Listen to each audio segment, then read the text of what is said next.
Imagine um mundo onde você pode levantar 400 mil quilos. Imagine um mundo onde os lagos são feitos de gás natural líquido.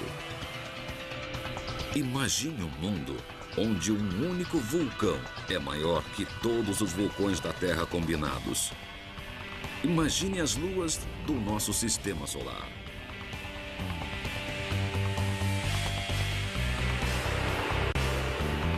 Antes pensávamos que os 9 planetas eram os destinos definitivos, mas quando chegamos a visitá-los, não pudemos deixar de ficar cativados pelo que estava próximo, as luas. 95 mundos diferentes que guardam os mais exóticos bens imobiliários do sistema solar. Luas onde os geysers lançam tão alto quanto o Monte Everest, onde um único penhasco é 8 vezes mais profundo do que o Grand Canyon e tudo que você precisa fazer para voar é bater os braços. Luas onde você pode explorar a primeira água oceânica já encontrada fora do planeta Terra. Você pode procurar a vida no melhor lugar para procurá-la no sistema solar. Por isso, prepare-se para uma viagem radical ao explorar e até procurar vida nas luas, os 95 mundos de nosso sistema solar. 95 mundos e muito mais.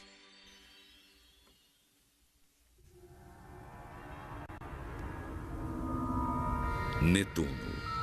Uma bola de gás 60 vezes maior do que a Terra. Como os outros planetas gasosos gigantes, Netuno não tem superfície para se aterrissar. Se quisermos um lugar para explorar, vamos ter que olhar para as luas. Aqui, quase 5 bilhões de quilômetros longe da Terra, está a lua mais fria já registrada.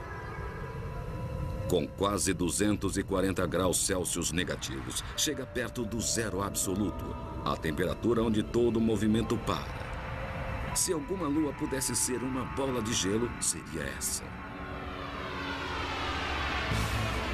Mas, no entanto, é um mundo cheio de movimento, dinâmico, ativo.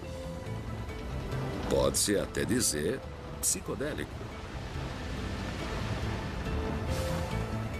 Bem-vindos a Triton. Triton é a maior lua do planeta Netuno.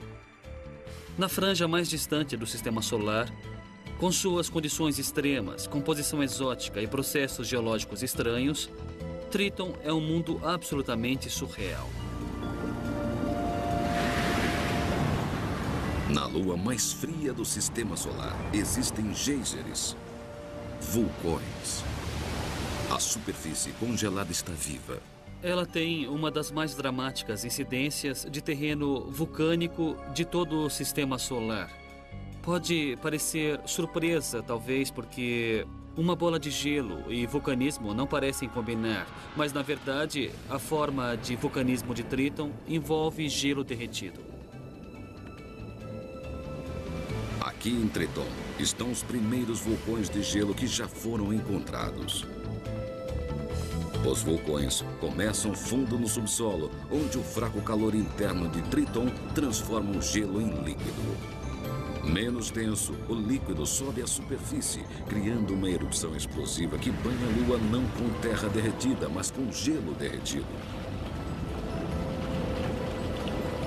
A lava fria de neve derretida forma uma paisagem fantástica esculpida no gelo.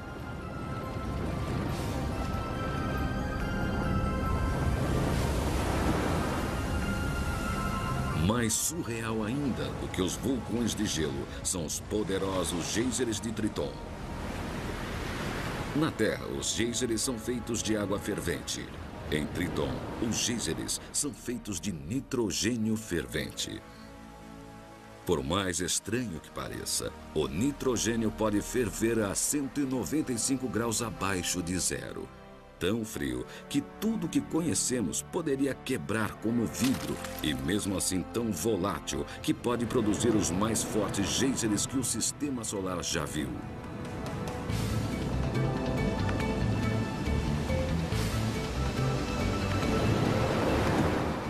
Para estar em Triton, íamos precisar de um macacão espacial pressurizado e aquecido devido às condições de lá.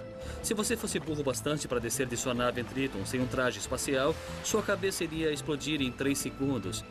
E você ia congelar a 234 graus abaixo de zero. Seu corpo ficaria duro como ferro. Na superfície, sentiríamos um 12avos da gravidade da Terra, ficaríamos muito leves e muito flutuantes. Poderíamos pular 12 vezes mais alto do que estando na Terra.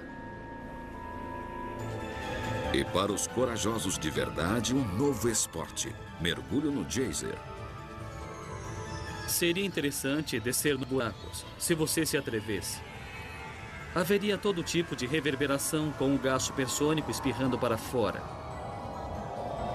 Podíamos acabar numa piscina de nitrogênio líquido, fervendo intensamente.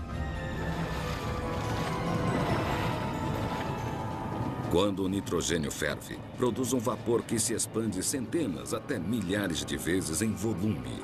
Uma pressão interna é formada até que o geyser finalmente jorra. A força explosiva espirra 10 vezes mais rápido do que qualquer geyser na Terra.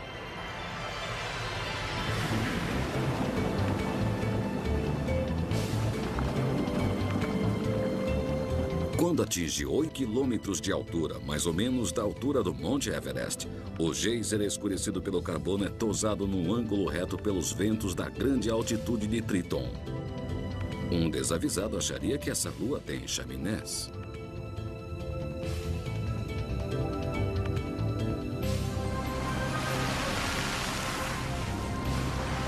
Antes, os cientistas achavam que as luas externas eram frias, mortas e chatas. Agora, nós sabemos que mesmo a 5 bilhões de quilômetros do Sol, à sombra de Netuno, você pode ter um mundo de movimento impressionante. E se a Lua mais fria é tão ativa, imagine o que as outras luas podem oferecer.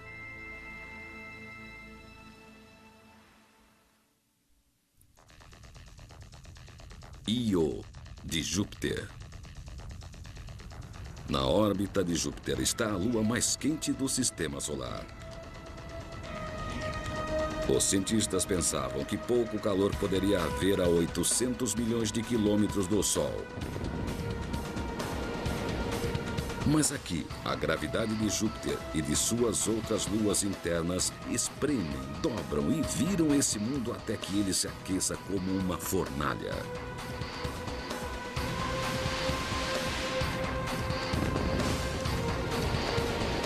Esse é um mundo de rocha derretida eruptiva, nuvens de gases venenosos. É um mundo tão quente que se derrete diante de seus olhos. Esta é Io, uma viagem ao inferno.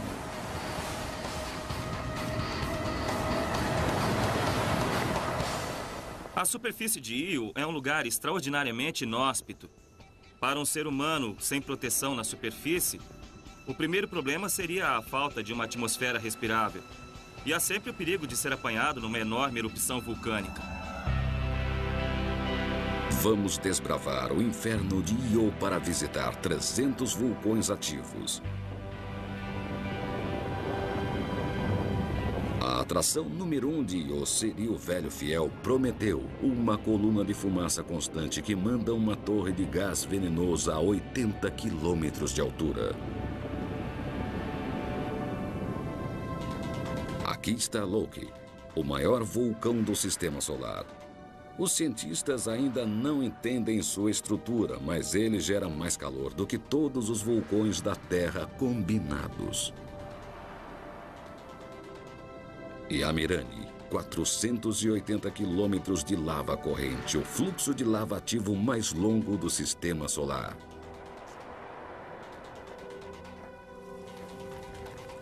Io produz 45 mil toneladas de lava por segundo, o bastante para cobrir todos os continentes da Terra em um ano. É lava quente, corrente e rápida. A lava de Io flui como azeite de oliva. E não dá para ser mais rápido que ela. Talvez você pudesse ser bem mais rápido que ela numa bicicleta se pedalasse bem rápido.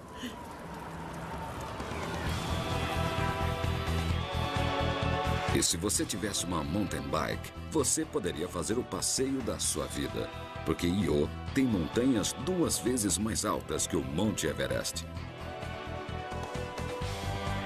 Você iria precisar de roupas quentes, porque longe dos vulcões, Io tem menos do que 128 graus negativos e é cheio de neve. Leve sua bike perto de um fluxo de lava abrasadora e você seria queimado de um lado e congelado do outro.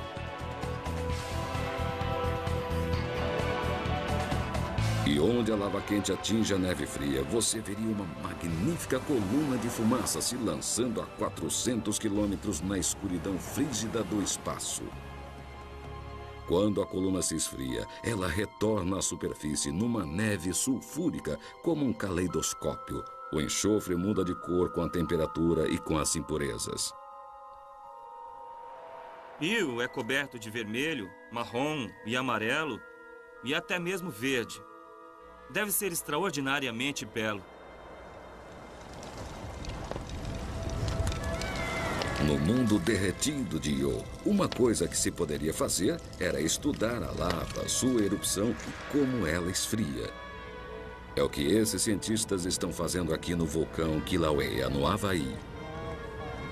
E se você pudesse, iria querer enfiar um termômetro dentro do fluxo de lava. Mais ou menos 1150 graus Celsius é a temperatura típica aqui no Havaí. Mas em Io, achamos que as lavas são 260 graus mais quentes. E isso é uma coisa que não vemos na Terra há bilhões de anos. Io tem a lava mais quente do sistema solar, mais de 1430 graus. A última vez que essa temperatura foi atingida na Terra foi 3 bilhões de anos atrás, quando o nosso planeta soltava pelo menos 4 vezes mais lava do que solta hoje. Io é uma chance de voltar no tempo e observar os tipos de lava que acabaram na Terra. É o Jurassic Park dos vulcanólogos.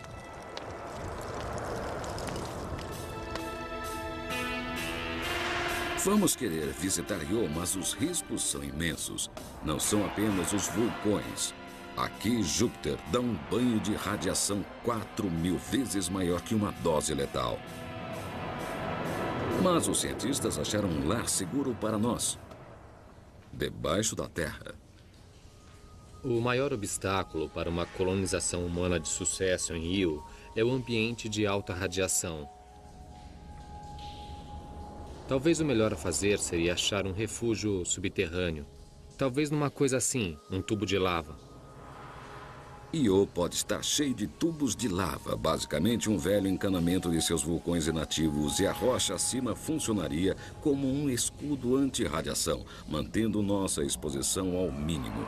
Nós emergeríamos do tubo de lava para breves excursões e olharíamos para cima para ter mais uma surpresa, o maior show de luz do sistema solar.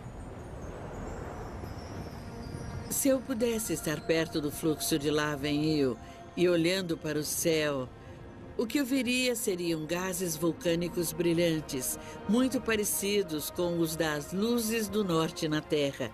Seria espetacular. As auroras são criadas quando o gás de dióxido de enxofre ejetado pelos vulcões atinge as partículas carregadas emitidas por Júpiter. O gás acerta a eletricidade, formando uma luz neon gigante.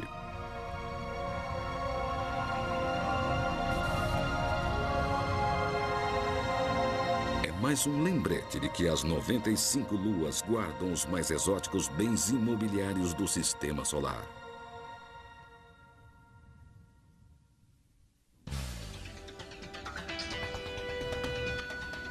As 95 luas dão um novo sentido ao termo esportes radicais. Descendo a 3 metros. Pode-se dizer que o pioneiro foi Alan Shepard, que em 1971 aterrissou na maior das bancas de areia. Com uma única tacada, ele jogou uma bola de golfe a quase 180 metros.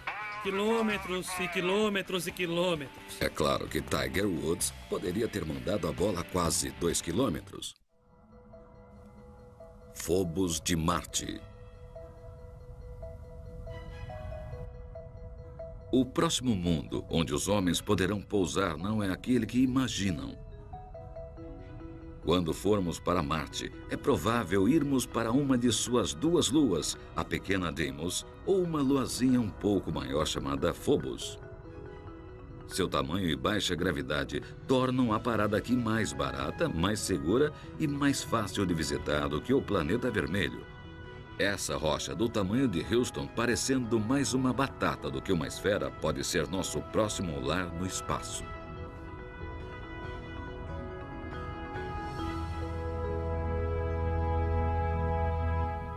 Phobos é uma das menores luas, um verdadeiro peso leve. A gravidade da superfície é menos de 1/1000 do que na Terra. Um ser humano estando em Phobos pesaria tanto quanto um camundongo pesa na Terra. Pesando apenas alguns gramas, nós não caminharíamos na superfície, flutuaríamos. Mas você precisa ter cuidado. Há uma camada de pó fino de 1 metro de espessura. Se der um chute por engano, não vai ver mais nada. Phobos é um lugar muito sujo. O solo é muito escuro lá, tão escuro como o carvão.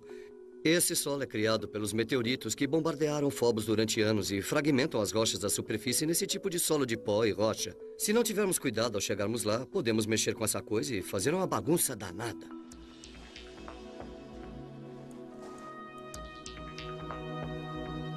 Passando por pequenas crateras afiadas, as sombras mudam muito rápido porque o sol se levanta e se põe a cada 8 horas. Com o escuro, você vai sentir a temperatura cair 93 graus até um frio de 112 graus abaixo de zero. Por causa da baixa gravidade de Phobos, você poderia praticar esportes radicais. Até um lançador mediano, sem muito esforço, poderia pegar uma bola e mandá-la para a órbita de Phobos.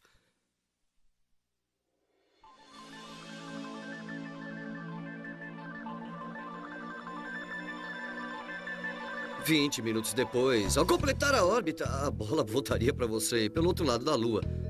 O beisebol seria muito interessante.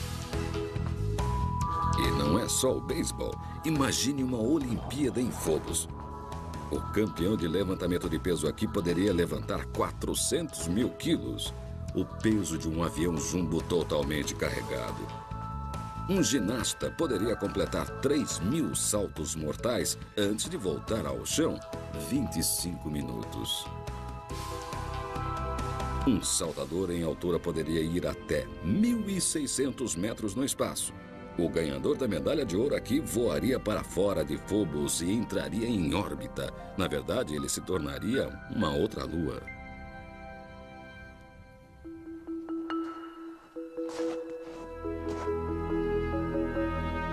Quando parasse de brincar, você iria querer explorar os estranhos canais paralelos, sua origem e mistério. E todos os turistas iriam encher a gigante cratera Stickney, de 11 quilômetros de largura. Coloque essa cratera em escala na Terra e ela seria maior que os Estados Unidos. Esse buraco enorme na cratera do meteoro no Arizona não é nada em comparação. É uma cratera imensa em Phobos. Chegar perto deve ser uma visão impressionante. Tem 11 quilômetros de largura. Não tenho certeza que poderíamos vê-la inteira. Ela foi feita no lado oeste de Phobos, quando um pequeno asteroide, talvez 2 vezes maior que um campo de futebol, bateu em Phobos a 22 mil quilômetros por hora. Phobos é um pequeno sobrevivente. Se o impacto tivesse sido um pouco maior, Phobos não existiria. Se o impacto tivesse sido um pouco maior, teria arrasado a Lua. Em vez disso, a colisão começou uma tremenda onda de choque que mexeu com o interior dela como um liquidificador. Uma onda de choque atingiu a pequena Lua por mais ou menos 10 segundos, pulverizando o interior dela. Então mesmo Phobos, tendo sido um sólido pedaço de rocha antes do impacto, foi completamente pulverizado depois e criou muito espaço vazio com fendas e blocos dentro de Phobos. E hoje eles devem se manifestar como pequenas cavernas dentro de Phobos. Cheio de cavernas, Phobos oferece mais um esporte radical, Spelunking. Essas cavernas serão lares naturais, protegendo os visitantes das tempestades de meteoros e dos raios cósmicos mortais. Emergindo de nosso lar, olhamos para cima e vemos Marte preenchendo o céu a meros 6.500 quilômetros de distância, não mais que a distância entre Nova York e Londres. Você pode pensar em Phobos como uma estação espacial na órbita de Marte. Você pode fazer viagens rápidas ao planeta vermelho, mas retornar à segurança de um lar protegido das tempestades de pó marcianas.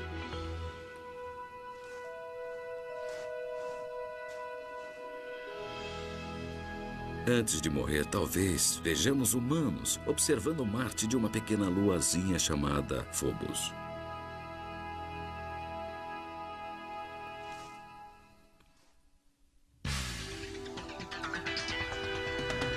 Existe uma coisa que todas as luas têm em comum: crateras. De nossa lua toda furada até Calisto de Júpiter, o corpo mais espancado do sistema solar.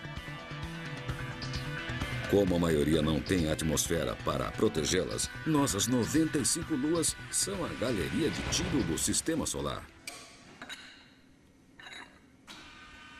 Aqui neste laboratório, eles estão recriando crateras com esse canhão gigante de 6 metros. Essa é a única arma assim no mundo. É uma das armas mais rápidas do oeste. Essa arma pode atirar 20 vezes a velocidade do som, quase 6 km por segundo, se é possível imaginar isso. Nós vamos atirar esse pequeno projétil aqui, e ele faz um estrago e tanto. Quando essa coisa bate, não sobra nada. É isso que estamos tentando simular, fingindo que é um mini asteroide que vai colidir com a Lua.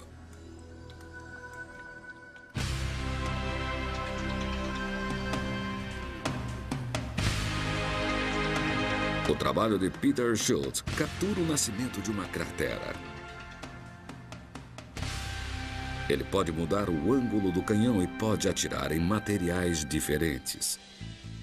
Hoje ele vai dar um tiro num ângulo baixo para decifrar uma série de estranhas crateras em Marte. Ele vai atirar num bloco de metal. Em Marte, encontramos essas crateras tão retangulares que devem ter sido feitas por um ângulo excessivamente baixo. É muito provável que isso indique que eles tenham saído de órbita e que sejam simplesmente um registro de luas perdidas que colidiram com Marte. Schultz acha que essas crateras de ângulos baixos são basicamente marcas de derrapagem criados pela morte de cerca de 200 luas que saíram da órbita de Marte. Marte é um destruidor de luas. É melhor ir logo para Phobos porque ele está condenado. Nos próximos 40 milhões de anos, essa pequena luazinha vai se juntar às outras 200 e vai bater na superfície. Schultz vai tentar recriar agora uma cratera gigante em nossa Lua usando uma pequena esfera de vidro. Ele tenta uma variedade de ângulos. Apenas um ângulo cria a cratera sem destruir a esfera.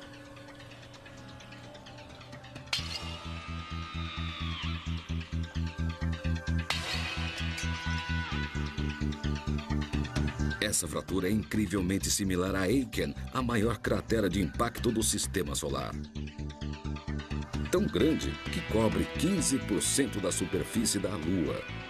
Se o ângulo tivesse apenas alguns graus de diferença, nossa Lua teria sido exterminada. Todas as luas são sobreviventes de sorte de um último grande impacto. Quando você olha para cada uma das luas, você vê grandes bacias de impacto que ocorrem nelas. Se elas fossem um pouco maiores, ou tivessem recebido um impacto mais direto, elas teriam explodido em pedacinhos. Já tivemos centenas, talvez milhares de luas em nosso sistema solar. Nossos 95 mundos são sobreviventes de sorte.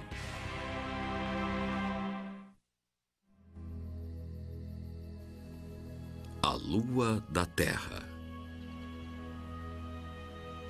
Colombo levou quase 3 meses para chegar ao Novo Mundo. A viagem de 400 mil quilômetros para nossa Lua só levou 3 dias.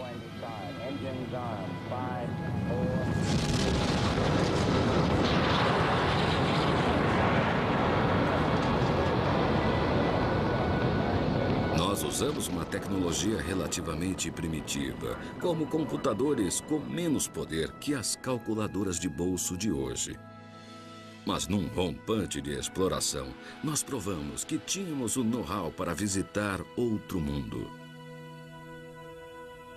O astronauta da Apollo 17, Gene Cernan. Você vai descendo e de repente chega perto e sua nave começa a fazer aquela poeira toda.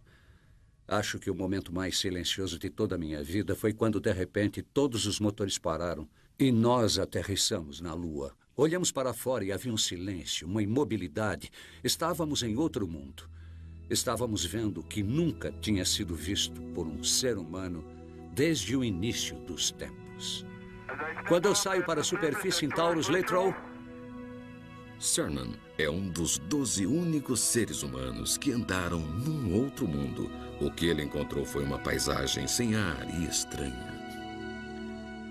Dar-se conta de que você está na luz do sol, cercado do preto mais preto que o homem pode conceber na mente, e tem a Terra no meio dessa escuridão toda. Isso é um paradoxo em relação à Terra, cercada pela luz do sol e pela escuridão.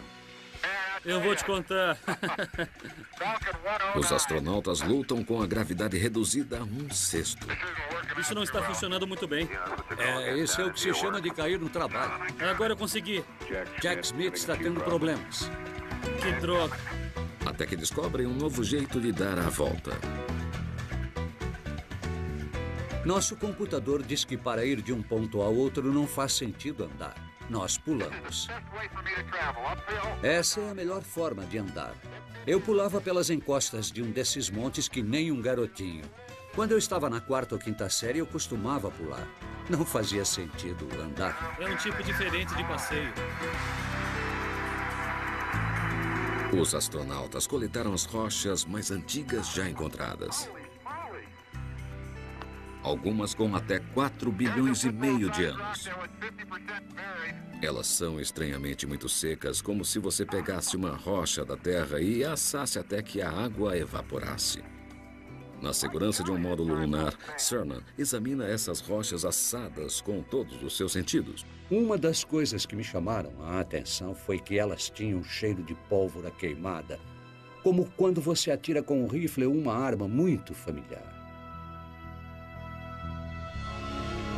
A composição dessas rochas leva a uma teoria arrojada. Nossa Lua nasceu a partir de nossa Terra.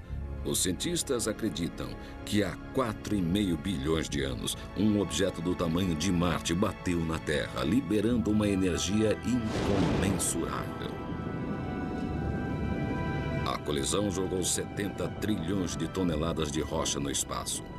Os escombros se aglutinaram num mundo derretido ardente, criando as rochas secas, como também os vulcões e os oceanos de lava. Por fim, a Lua resfriou, escondendo quase todos os traços de seu nascimento cataclísmico.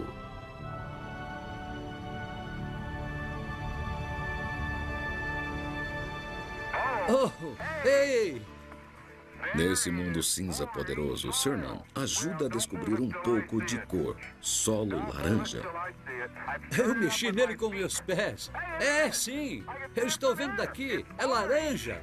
Fantástico! Cernan é transportado para o passado porque o Sol é formado de glóbulos vulcânicos laranja de quase 4 bilhões de anos, o que restou de uma antiga fonte de fogo vulcânico.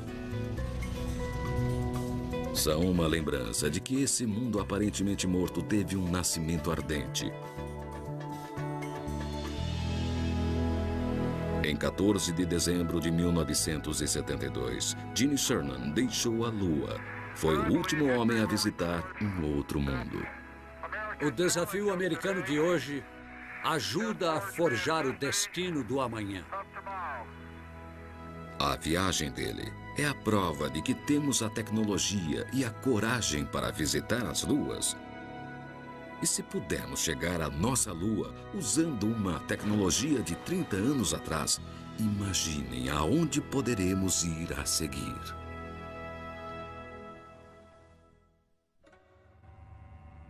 Titã de Saturno. Saturno Uma bola gigante de gás 800 vezes maior do que a Terra, envolvido por seus anéis majestosos. Os anéis são provavelmente um cemitério de luas. Milhões de fragmentos, os restos de luas destruídas e fragmentadas. E 1.100.000 quilômetros além dos anéis está a maior lua de Saturno, Titã. Titã é encoberto por quilômetros de nevoeiro, uma atmosfera esfumaçada infinitamente pior do que um dia ruim em Los Angeles.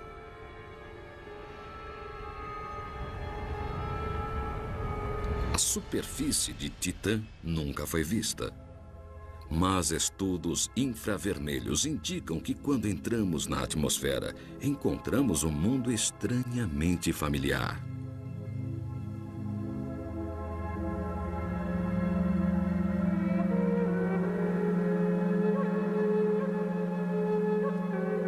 A quase 1,6 bilhão de quilômetros da Terra está uma lua que se parece com nosso lar. Bem-vindos a Titã, a lua mais fria do sistema solar. Ela tem lagos, montanhas e oceanos.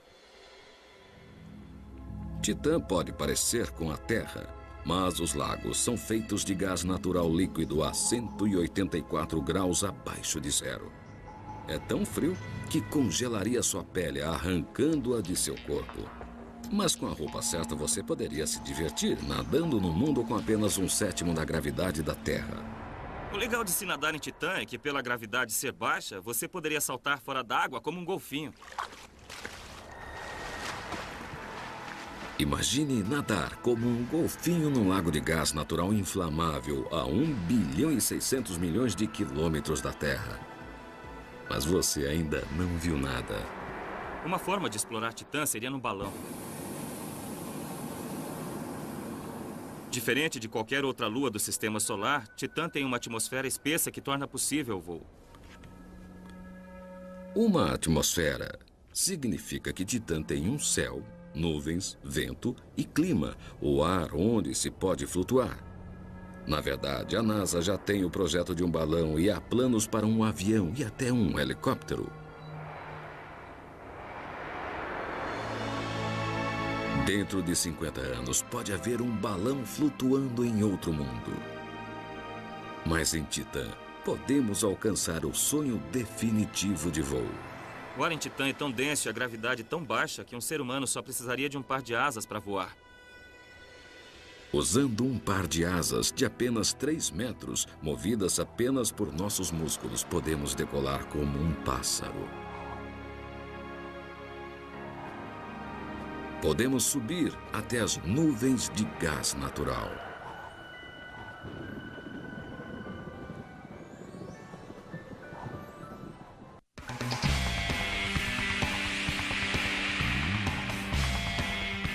Para explorar as 95 luas de nosso sistema solar, são necessárias roupas apropriadas. Aqui no Centro Espacial Johnson da NASA, eles estão vestindo os astronautas do futuro. Esta roupa espacial se chama Mark III. É muito possível que vocês vejam uma coisa assim na superfície da Lua ou de outros mundos um dia. O primeiro objetivo de uma roupa espacial é fornecer um ambiente completamente lacrado, porque no vácuo do espaço precisamos da pressão do ar, senão os fluidos de nosso corpo vão borbulhar e sair até que fiquemos literalmente secos e congelados como um pedaço de charque. É só um grande balão que deixa você se mexer e mantém todos os gases lá dentro, nesse caso oxigênio, para permitir que você respire. Se você não tivesse isso, seus fluidos corporais iam efervescer, como quando se abre um refrigerante. Eles iriam efervescer e eu não ia gostar que isso acontecesse comigo. Nas luas, vamos precisar de mobilidade. O traje permite imitar nossa própria flexibilidade. Kevlar, o mesmo material de um colete à prova de balas, mantém a roupa forte o bastante para protegê-la de um rasgo fatal. Só de se mover, seu corpo já produz bastante calor, a não ser que você o prenda do lado de dentro. O que fazemos é usar o que chamamos de isolamento multicamadas. Uma camada de isolante, uma camada de vácuo, uma camada de isolante, uma camada de vácuo. Nesse caso, 5 camadas. Funciona como uma garrafa térmica que mantém você bem isolado. Com uma roupa desenhada com esses princípios, a maioria das 95 luas pode ser nosso playground. Mas as luas de Júpiter vão oferecer um desafio enorme, porque Júpiter é uma fornalha nuclear que banha esses mundos com uma dose letal de radiação.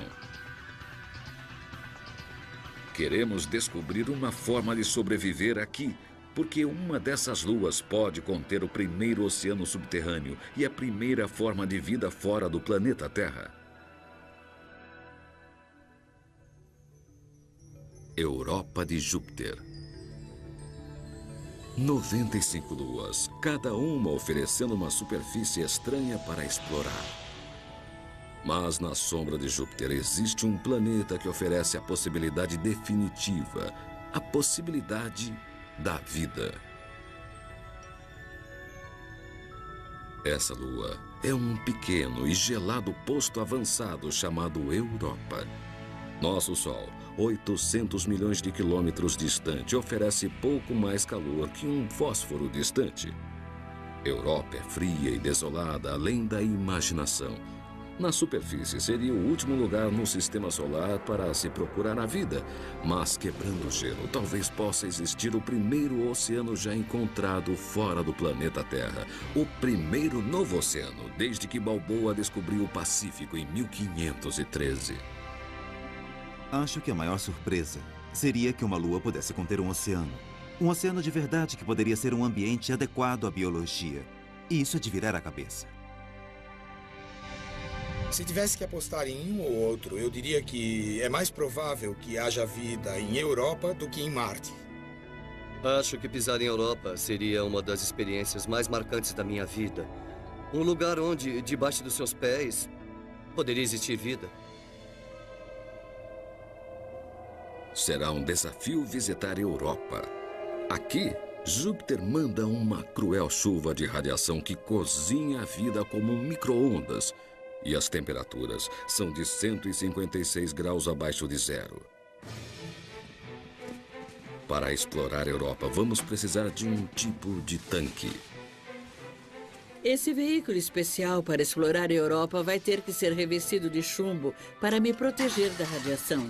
Vou precisar de uma atmosfera regulada, muito oxigênio para respirar, um removedor de gás carbônico para o que eu expirar e vou precisar de um bom suprimento de combustível para me manter aquecida e para poder explorar esse lugar incrível. As estradas de Europa são esburacadas. Existem fendas de gelo de 100 metros que formam uma parede alta. E embaixo, rochas de gelo bloqueiam o caminho. Podem não perceber, mas vocês estão rodando em cima de um oceano.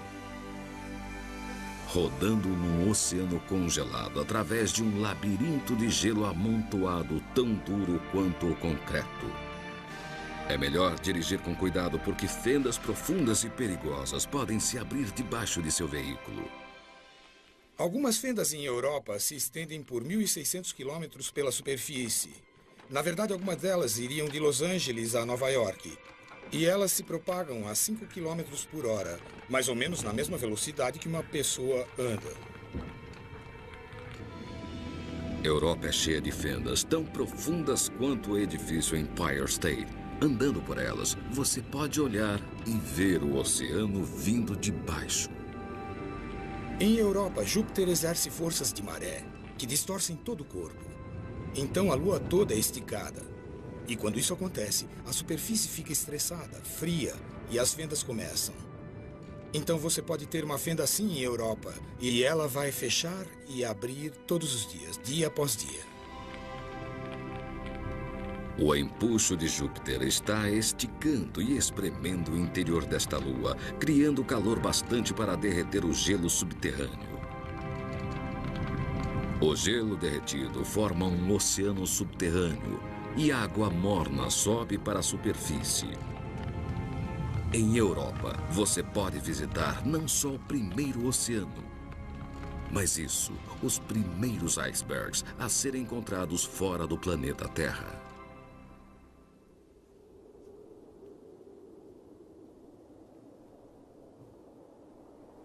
Vocês estão agora numa viagem ao lugar mais parecido com a Europa na Terra. É o frio e congelado Oceano Ártico. Tudo que vemos em Europa tem a ver com a existência de um oceano de água líquida debaixo do gelo. E é isso que caracteriza esse lugar. Aqui estamos numa superfície sólida, mas abaixo de nós está o oceano. Cientistas estão vindo aqui ao Ártico procurando pistas para a grande pergunta: existe vida em Europa?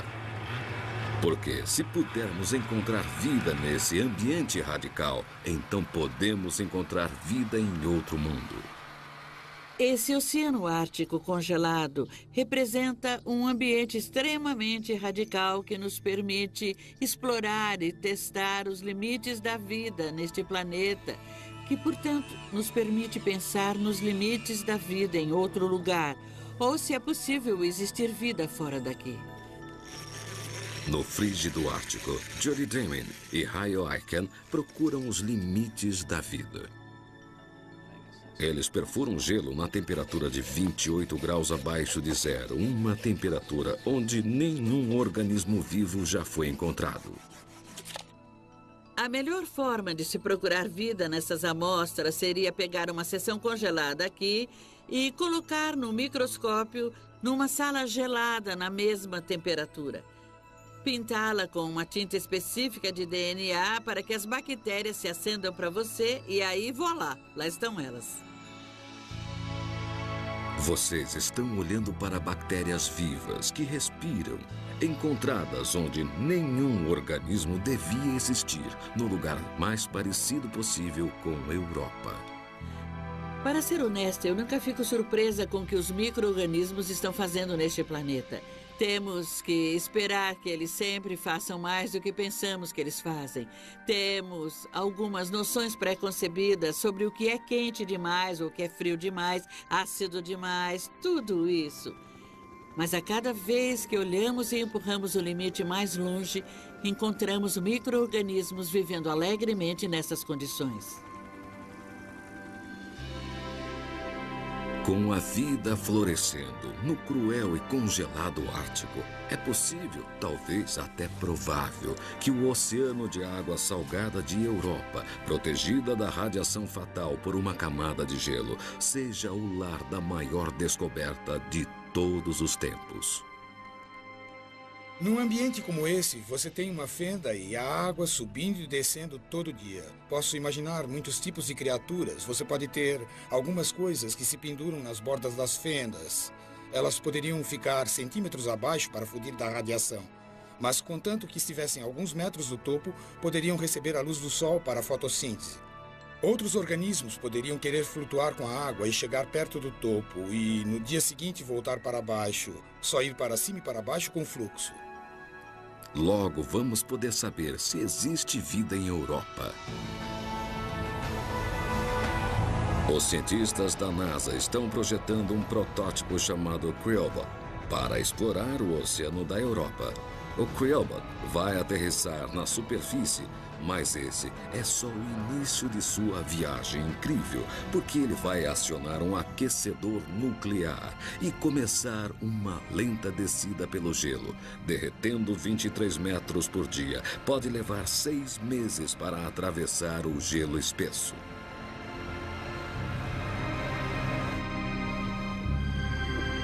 Como uma cena dos filmes de James Bond, o Creelbot vai se abrir e um submarino equipado com uma câmera de controle remoto vai submergir num oceano maior do que todos os nossos oceanos juntos. O Creelbot não é ficção científica, é um projeto de pesquisa atual da NASA e dentro de 50 anos poderemos estar pilotando um submarino e procurando vida em outro mundo.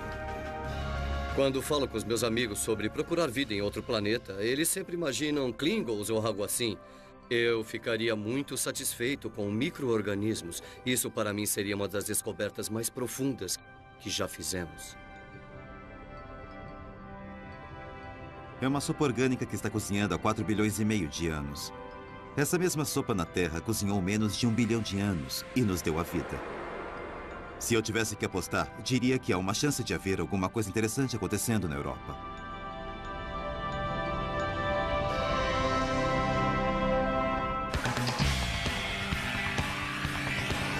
Estamos no meio de uma revolução. Consideradas antes como mortas e chatas, sabe-se agora que as luas oferecem os mais exóticos bens imobiliários do sistema solar. Hoje, são as luas que nos atraem. Somente no último ano, os cientistas encontraram pelo menos 20 novas luas, um dos maiores períodos de descobertas de todos os tempos. E há provas de que pelo menos mais 2 luas de Júpiter têm oceanos e com isso uma esperança de vida. Aonde nós vamos a seguir? Temos pelo menos 95 mundos diferentes para escolher.